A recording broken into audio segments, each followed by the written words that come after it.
പത്തനംതിട്ടയിൽ നിന്ന് 6 കിലോമീറ്റർ അകലെയായി സ്ഥിതി ചെയ്യുന്ന പ്രശസ്തമായ മാത്തൂർക്കാവ് ഭഗവതി ക്ഷേത്രം.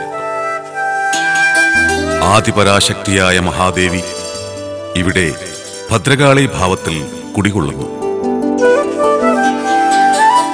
അഭീഷ്ടവരദായിനിയും ആശ്രിതവത്സലയുമായ ഭദ്രതാദേവിയുടെ സന്നിധിയിലേക്ക് ദിവസേന എന്നോണം അനേകം ഭക്തജനങ്ങൾ രോഗശാന്തിക്കായും ഐശ്വര്യസമൃദ്ധിക്കായും സന്താനലബ്ധിക്കായും എത്തിച്ചേരുന്നു.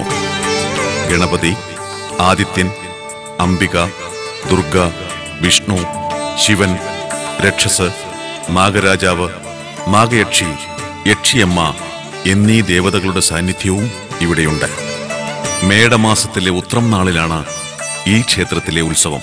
ഉത്സവനാളിൽ ഭക്തകൾ നടത്തുന്ന ചമയവിളക്ക് ഇവിടുത്തെ ഒരു പ്രധാന വഴിപാടാണ്. രക്തപുഷ്പാഞ്ജലി, സ്വയംവര പുഷ്പാഞ്ജലി, ഉദയാസ്തമന പൂജ എന്നിവയും ഇവിടുത്തെ പ്രധാന വഴിപാടുകളാണ്. മകരഭരണി നാളിലാണ് ഈ ക്ഷേത്രത്തിൽ പൊങ്കാല നടത്തിവരുന്നത്. 2000 ആണ്ട് ഏപ്രിലിൽ ഈ ക്ഷേത്രത്തിൽ പുനഃപ്രതിഷ്ഠ നടത്തുകയുണ്ടായി. അന്നപൂർണയും സദാപൂർണയുമായ മഹാദേവി ദേശത്തിന്റെ രക്ഷയും സമൃദ്ധിയും ഐശ്വര്യവും പ്രദാനം ചെയ്തുകൊണ്ട് ഈ സന്നിധാനത്തിൽ വാണരുളുന്നു.